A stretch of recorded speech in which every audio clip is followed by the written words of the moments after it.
Karen cut my truck's lock at the lake, stealing my tools while threatening fake HOA violations. She didn't know I'm an undercover detective and my truck was a police sting vehicle with hidden cameras. She drove straight to her warehouse with stolen goods. 8 years in federal prison. Before watching full story, comment below from where you watching. Also like and subscribe for more stories. The sound of bolt cutters snapping through my truck's lock at Crystal Lake would have been satisfying to Karen Morrison if she had known what was coming next. What she didn't realize was that my ordinary pickup truck was actually an undercover police vehicle, and she had just walked into the biggest sting operation our county had ever conducted. My name is Detective Ray Sullivan, and for the past 15 years, I've worked undercover operations for the county sheriff's department. But nothing in my career prepared me for the suburban warfare I encountered when I bought a small lakefront cabin at Crystal Lake Estates. The cabin was my retirement dream, a peaceful place where I could fish, read, and forget about the criminals I'd spent decades chasing. The lake was pristine, surrounded by pine trees and quiet neighbors who minded their own business.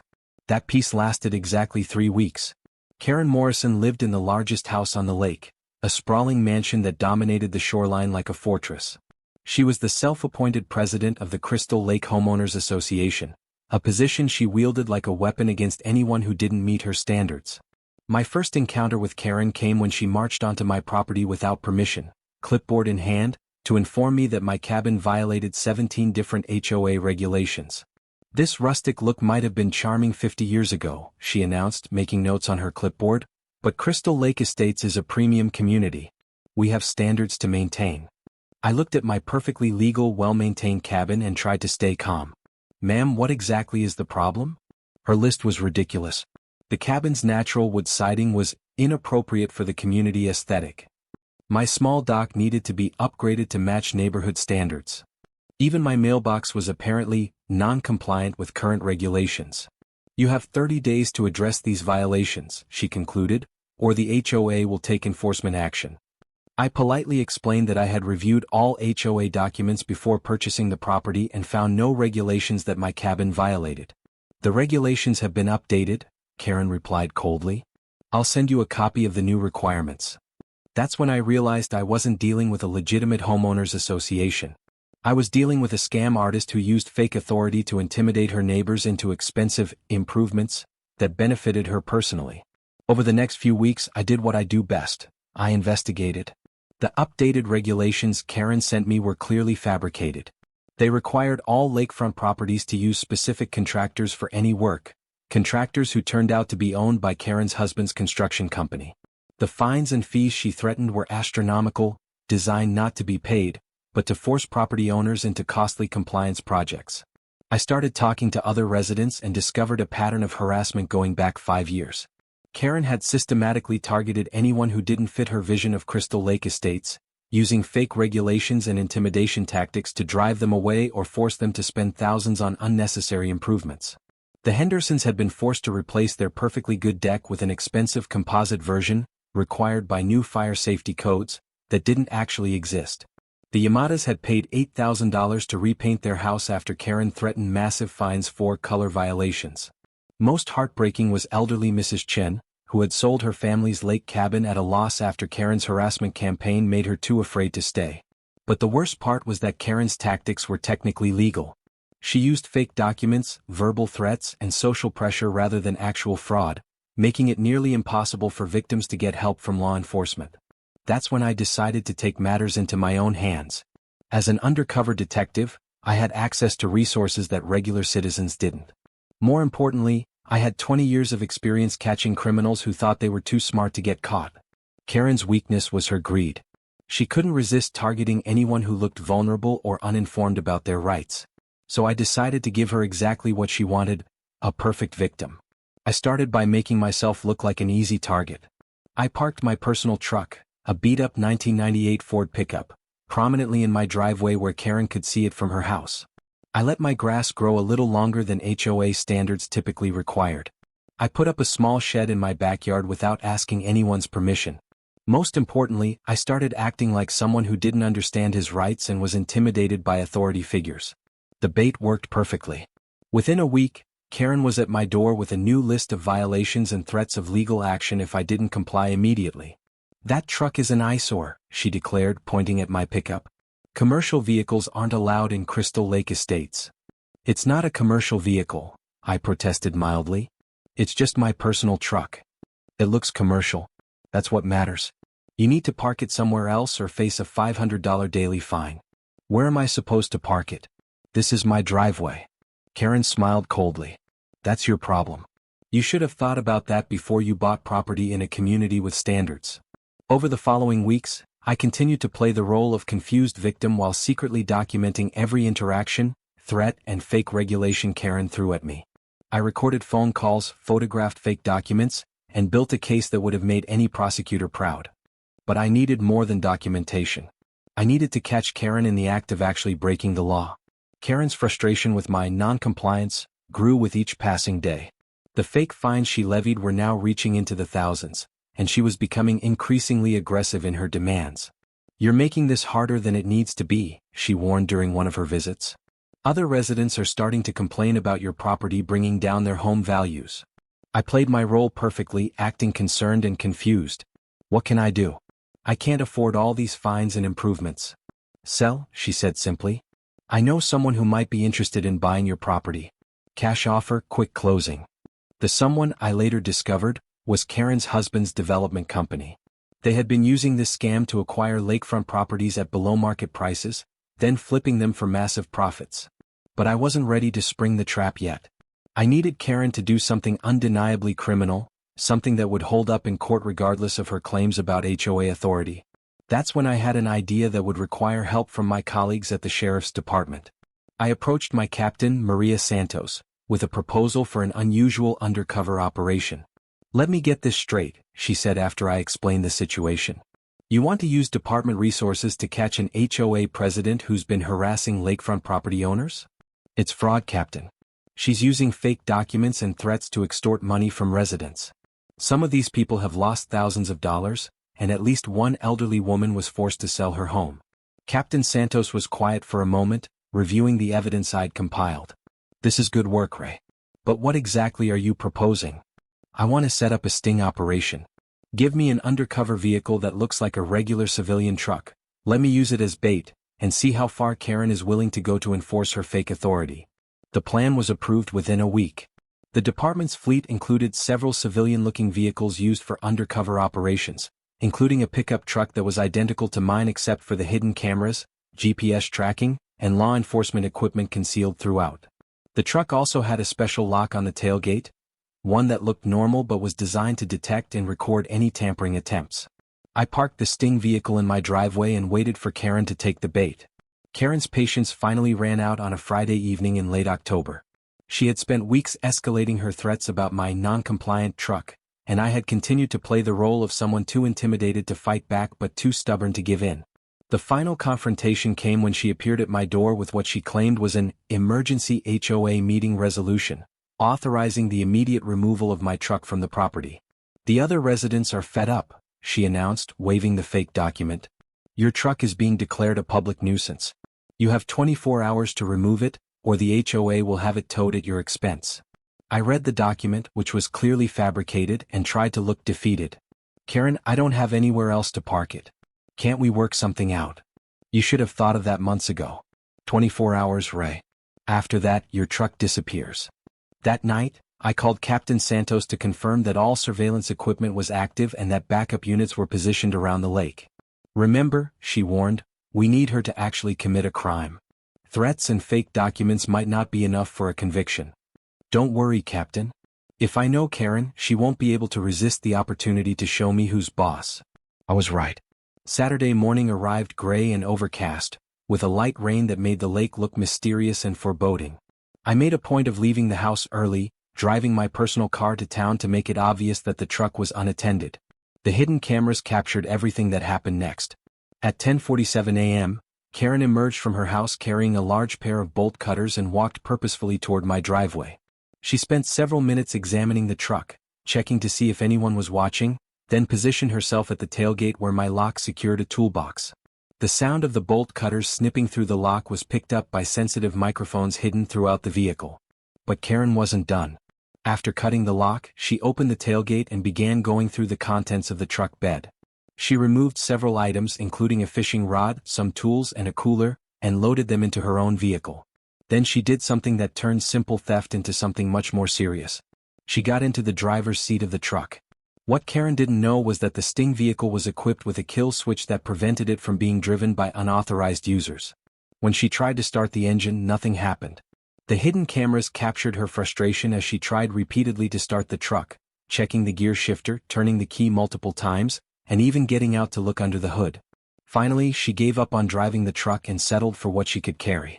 She loaded her own SUV with everything she could remove from my truck: tools, fishing equipment, camping gear, and personal items I had planted specifically for this operation. But her biggest mistake was taking my tackle box. The tackle box contained hidden GPS trackers, a small camera, and evidence tags that would make it impossible for her to claim she had found the items somewhere else. As Karen drove away with a vehicle full of stolen property, backup units were already moving into position. I was having coffee at a diner in town when Captain Santos called to tell me the operation was a success. "We got it all on camera," she said. "Breaking and entering, theft, attempted auto theft, and destruction of property. Karen Morrison is looking at serious felony charges." Where is she now? Funny story. She drove straight to her husband's construction company with your stolen property. Our units followed her there and watched her unload everything into their warehouse. We've got her for transporting stolen goods across county lines now too. The arrest happened an hour later at Karen's house. I wasn't there to see it, but my neighbors filled me in on the details. Karen was in her backyard when 4 sheriff's deputies arrived with a warrant. She initially tried to claim that she had authority to remove items from non-compliant properties, but that story fell apart when they found my stolen property in her husband's warehouse. The charges were extensive: burglary, grand theft auto, attempted, theft of property, destruction of property, fraud, and conspiracy. But the most satisfying part came when investigators searched Karen's home and found evidence of her fake HOA scam going back 7 years. Karen's arrest was just the beginning. The investigation that followed revealed a criminal enterprise that had defrauded dozens of families over nearly a decade. Karen and her husband had been running a sophisticated scam that used fake HOA regulations to force property owners into expensive compliance projects using their construction company. When property owners couldn't afford the work, Karen would pressure them to sell at below-market prices to her husband's development company. The scheme had generated over $800,000 in illegal profits and had driven at least 12 families from their homes. The evidence seized from Karen's house included fake documents, forged signatures, and detailed records of every family they had targeted. But perhaps the most damning evidence was a ledger showing how they had divided the profits from each property they had acquired through intimidation. The FBI became involved when investigators discovered that Karen had been using the mail system to send fake violation notices, making it a federal crime. News of Karen's arrest spread through Crystal Lake estates like wildfire. Within hours, residents were sharing stories of harassment, fake fines, and pressure tactics they had endured over the years. The Hendersons discovered that the fire safety regulations that had forced them to replace their deck were completely fabricated. The Yamadas learned that there were no actual color restrictions in the community, and their expensive paint job had been unnecessary. Most heartbreaking was Mrs. Chin, who contacted me after seeing the news coverage. She had been living with her daughter in the city, still traumatized by Karen's harassment campaign. "I thought I was too old to understand the rules," she told me through tears.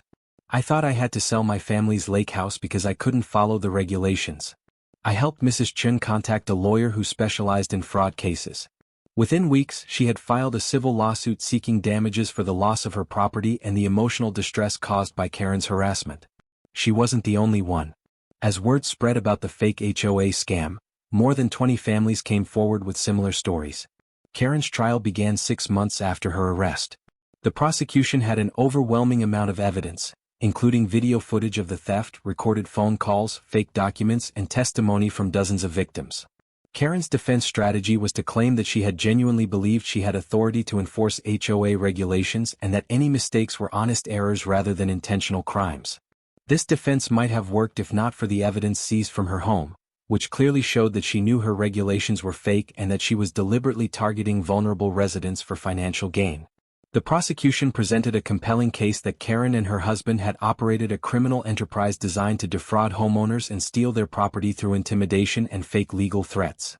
The most powerful testimony came from Mrs. Chin, who described how Karen's harassment had forced her to abandon the home where she had planned to spend her retirement. "She made me feel like a criminal in my own house," Mrs. Chin said from the witness stand. "Every day I worried that I would be arrested or lose everything because I couldn't understand her rules." I testified about the sting operation, walking the jury through months of documented harassment and explaining how Karen had walked into a carefully planned trap. "The defendant believed she was above the law," I told the jury. "She thought she could intimidate and steal from her neighbors without consequences. This operation proved that no one is above the law, regardless of their position in the community." The jury deliberated for less than 4 hours before returning guilty verdicts on all charges. Karen was sentenced to 8 years in federal prison for mail fraud, conspiracy, and theft. Her husband received a similar sentence for his role in the scheme. Their construction and development companies were dissolved, and their assets were seized to compensate victims of the fraud. But the most satisfying moment came during the sentencing hearing, when Judge Patricia Williams addressed Karen directly. "You used your position of trust in this community to prey on your neighbors," the judge said. "You targeted elderly residents, young families, and anyone you perceived as vulnerable. Your actions destroyed lives and shattered the sense of community that makes neighborhoods special." Karen showed no remorse during the sentencing, maintaining that she had been trying to improve property values, and that her victims were ungrateful. This lack of remorse likely contributed to the harsh sentence she received. With Karen gone, Crystal Lake Estates began to heal. The Legitimate Homeowners Association, led by residents who actually cared about the community, worked to establish reasonable and legal guidelines for property maintenance. The fake regulations Karen had imposed were officially rescinded, and residents were assured that no retroactive enforcement would occur. Mrs. Chun was able to buy back her family's lake house from the development company at a court-ordered fair market price. She moved back to the lake 6 months after Karen's sentencing and became one of the most active members of the new legitimate HOA. The Hendersons and Yamadas received full restitution for the unnecessary improvements they had been forced to make under Karen's fake regulations. Several other families who had been driven away by Karen's harassment returned to the community once they learned that the threat was gone. 2 years after Karen's arrest, Crystal Lake Estates has become the peaceful community I had hoped to find when I bought my cabin. The lake is beautiful, the neighbors are friendly, and the Homeowners Association actually focuses on maintaining common areas and organizing community events rather than harassing residents. My undercover truck has been returned to the Sheriff's Department, where it's now used for other operations. But sometimes, when I'm working on a particularly difficult case, I remember how satisfying it was to catch a criminal who thought she was untouchable. Karen's case became a model for other law enforcement agencies dealing with fake HOA scams. Several other states have used similar sting operations to catch criminals who prey on homeowners through intimidation and fake legal threats. I've been invited to speak at law enforcement conferences about the operation, sharing techniques for identifying and investigating community-based fraud schemes. But the most rewarding part of the whole experience has been the relationships I've built with my neighbors at Crystal Lake. The Karen Morrison case taught me several important lessons about community-based crime and the people who exploit positions of trust. First, criminals often hide behind legitimate-sounding authority. Karen's fake HOA presidency gave her a veneer of respectability that made it difficult for victims to recognize they were being scammed. Second, predators target people they perceive as vulnerable or uninformed. Karen specifically went after elderly residents, new homeowners, and families who seemed unlikely to fight back. Third, documentation is crucial in cases involving ongoing harassment. Without months of recorded conversations, fake documents, and video evidence, it would have been nearly impossible to prove the scope of Karen's criminal enterprise. Finally, sometimes the best way to catch a criminal is to give them exactly what they want. Karen's greed and need for control made her unable to resist the trap we set for her. The impact of Karen's arrest extended far beyond Crystal Lake Estates. News coverage of the case led to investigations of suspicious HOA activities in communities across the state. 3 other fake HOA scams were uncovered as a result of tips from residents who recognized similar patterns in their own neighborhoods. State legislators introduced new laws requiring HOA boards to be properly registered and regulated, making it harder for criminals to create fake homeowners associations. Real estate agents began including warnings about fake HOA scams in their client education materials, helping buyers identify and avoid potentially fraudulent communities. The case also led to changes in law enforcement training, with departments across the country adding community fraud investigations to their curricula. As I write this, sitting on my dock at Crystal Lake watching the sunset paint the water gold, I reflect on how dramatically my retirement plans changed when I encountered Karen Morrison. I had planned to spend my post-police years fishing, reading, and enjoying the peace and quiet of lakefront living. Instead, I found myself conducting one of the most satisfying investigations of my career, one that protected not just my own property but an entire community of families who had been victimized by a sophisticated criminal. Karen is currently serving her sentence at a federal prison in another state. Her husband was released after serving 4 years but was required to pay full restitution to all victims of their scheme. The development company they used to acquire stolen properties was dissolved, and the properties were returned to their rightful owners or sold at fair market value with proceeds going to victims. Crystal Lake Estates is now exactly what I had hoped to find when I moved here, a peaceful community where neighbors look out for each other and genuine problems are solved through cooperation rather than intimidation. My cabin has been updated and improved over the past 2 years, but according to my own choices and preferences rather than fake regulations imposed by a criminal neighbor.